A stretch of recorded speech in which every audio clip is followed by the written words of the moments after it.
A'udzu billahi minasyaitonir rajim. Bismillahirrahmanirrahim. Pergi ke Papua di musim snow. Penyakit orang tua zaman now. Assalamualaikum warahmatullahi wabarakatuh. Alhamdulillah wassalatu wassalamu ala Rasulillah wa ala alihi wa mawala amma ba'd. Sahabat-sahabatku yang dirahmati Allah Subhanahu wa taala. Kita hidup di zaman now. Artinya zaman sekarang. Zaman yang hari ini kita sedang nikmati. Karena zaman ini berganti-ganti dari dulu, dari zaman Nabi Allah Adam, kemudian zaman Nabi Ibrahim, zaman Nabi Muhammad, dan sekarang zaman Nabi palsu. Maksudnya masih di zaman Nabi Muhammad, tapi banyak Nabi palsu. Dan kita banyak sekali menemukan hal-hal yang dulu nggak ada tapi sekarang ada. Karena itulah zaman. Setiap zaman akan memiliki masanya. Zaman itu akan selalu memiliki karakter masing-masing. Nah, teman-teman yang dirahmati Allah Subhanahu wa taala. Maka orang tua yang sekarang disebutnya orang tua zaman now. Beda dengan orang tua dahulu. Kalau orang tua dahulu, mereka peduli sekali dengan yang namanya ilmu dari anaknya. Bagaimana kita lihat kisah seorang ibu dari Imam Syafi'i. Ia benar-benar menginginkan anaknya menjadi anak yang luar biasa, anak yang menghafal Quran, anak yang ilmunya banyak. Makanya beliau bekerja demi menghidupi anaknya, mengirimkan anaknya untuk belajar ke tempat-tempat yang ia anggap ini adalah baik untuk menjadi seorang guru bagi anaknya. Ia rela untuk banting tulang pagi dan malam agar apa? Agar ia mendapatkan uang untuk membiayai anaknya. Nah, apa bedanya dengan zaman now? Kalau zaman now justru untuk hal yang sifatnya ukhrawi, yang sifatnya keagamaan, ini hampir tersisihkan. Mereka lebih ingin anaknya pintar bahasa Inggris, jago trading, jago bahasa Mandarin, dan jago menjadi IT. Adapun untuk masalah ukhrawi, agamanya, baca Qurannya, ini hampir lebih mayoritasnya menihilkan. Padahal kata Rasulullah SAW, "Idza mata ibnu Adam inqata amalu illa min salasin." Jika anak Adam itu meninggal, maka terputus segala amalnya kecuali 3. Shadaqatin jariyah. Yang pertama sedekah jariyah. Au ilmin yuntafa'u bih, atau ilmu yang bermanfaat. Yang ketiga, au waladin sholih yad'ulah, atau anak yang solih yang senantiasa mendoakan untuk kedua orang tuanya. Nah, teman-teman yang dari Allah Subhanahu wa taala, Rasulullah bukan menerka atau mengasumsi. Rasulullah itu berkata dengan wahyu. Setiap apa yang beliau sampaikan ini berdasarkan wahyu dari Allah Subhanahu wa taala. Artinya, ketika Rasul menyampaikan itu, jadi yang akan mengalir ketika kita sebagai orang tua, ayah, bunda, teman-teman, itu hanya 3 itu. Pertama, sedekah jariyah. 2, ilmu yang kita miliki sekarang. Dan yang ketiga adalah anak yang solih, anak yang senantiasa ia mendoakan kedua orang tuanya. Dan anak yang akan mendoakan itu adalah anak yang ia memiliki ilmu agama. Kalau anak yang tidak memiliki ilmu agama, yang ada ketika kita meninggal, apa dia? Rebutan harta warisan. Bahkan bisa jadi antara kakak, adik, dan saudara itu menjadi baku hantam, saling bunuh gara-gara apa? Warisan. Jika dia tidak dilandasi oleh ilmu agama. Tapi kalau ilmu agama sudah berada dalam dirinya, maka ketika orang tuanya meninggal, mereka akan membagi dengan rata. Mereka akan berbuat adil. Ini buat kakaknya yang sekian, buat adiknya sekian. Dan mereka akan ithar. Ithar itu sebagaimana dulu kalau para sahabat mendahulukan orang lain. Nih buat kakak aja dah. Kakak kan banyak anaknya. Kakak kan paling besar. kakak aja yang lebih banyak, meskipun udah dibagikan oleh yang pintar waris. Tapi ketika agama itu berada dalam dirinya, ia akan lebih mendahulukan saudaranya. Apalagi ini adalah saudara kandung. Nah teman-temanku yang dari Allah Subhanahu wa Ta'ala, itu adalah orang tua zaman dulu. Nah zaman now, kalau dia tidak dicekoki oleh ilmu, maka hampir seperti yang barusan saya sampaikan, mereka justru akan saling menusuk, akan saling mengambil haknya, meskipun itu sejatinya hak yang lain, hak orang lain.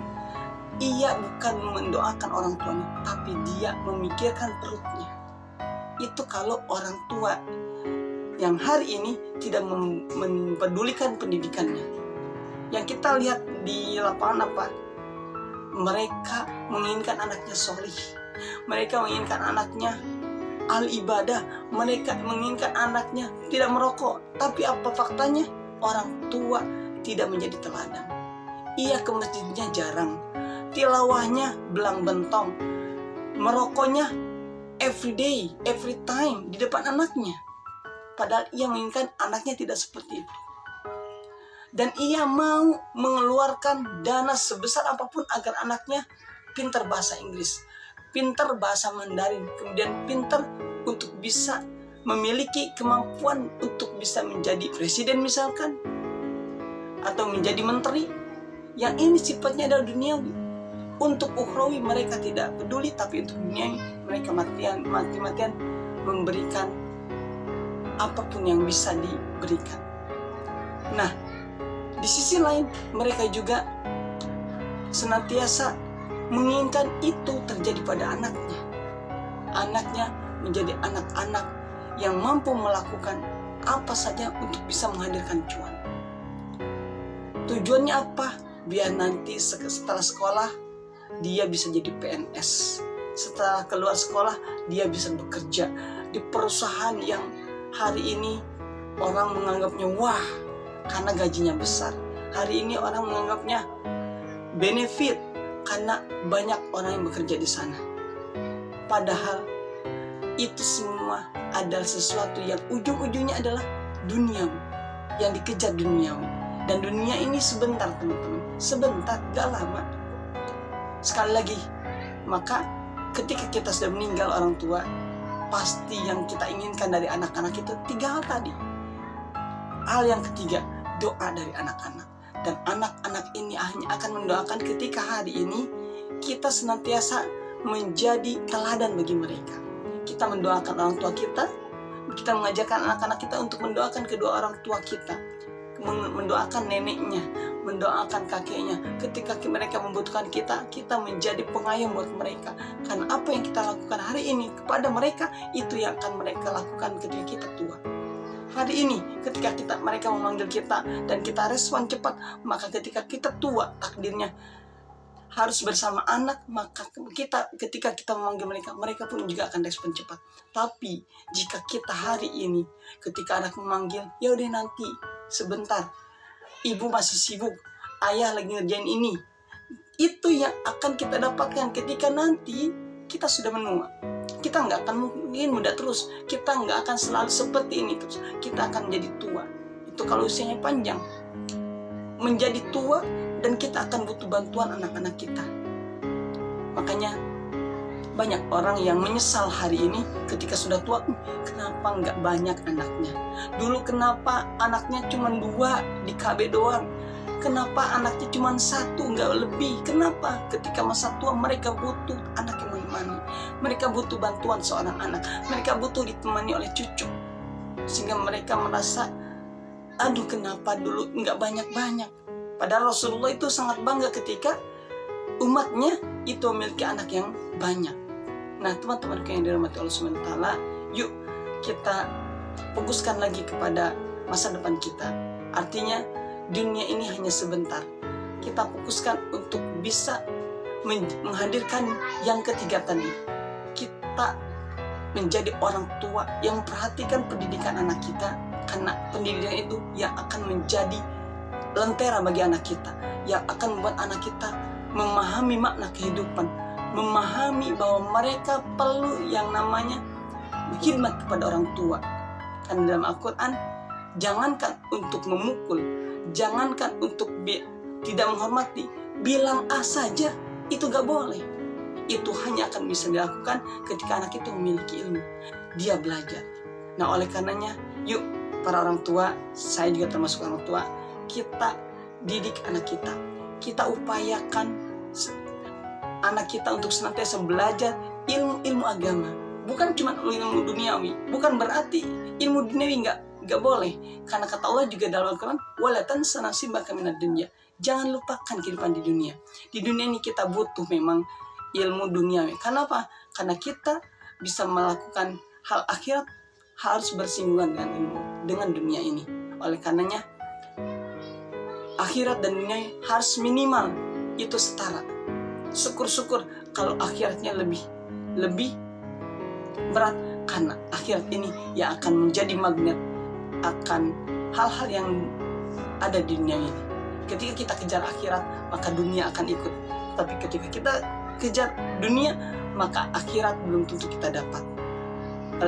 Oleh karenanya, di kesempatan ini, yuk sekali lagi saya selalu mengingatkan buat kita semua, buat teman-teman, buat saya sendiri, kita fokuskan untuk lebih kepada urusan akhirat. Kita kasih anak kita pendidikan tentang akhirat, juga tentang duniawi, tapi jangan sampai kita mati-matian untuk urusan dunia sampai kita lupa akan urusan akhiratnya. Barakallahu fikum, mudah-mudahan Allah menjadikan kita orang tua yang memperhatikan terkait pendidikan buat anak-anaknya, dan Allah bimbing kita untuk bisa menjadi bagian daripada takdir Allah untuk menjadikan anak-anak kita ahli ilmu, ahli Al-Quran, dan ahli ibadah. Barakallahu fikum, kurang dan lebihnya mohon dimaafkan.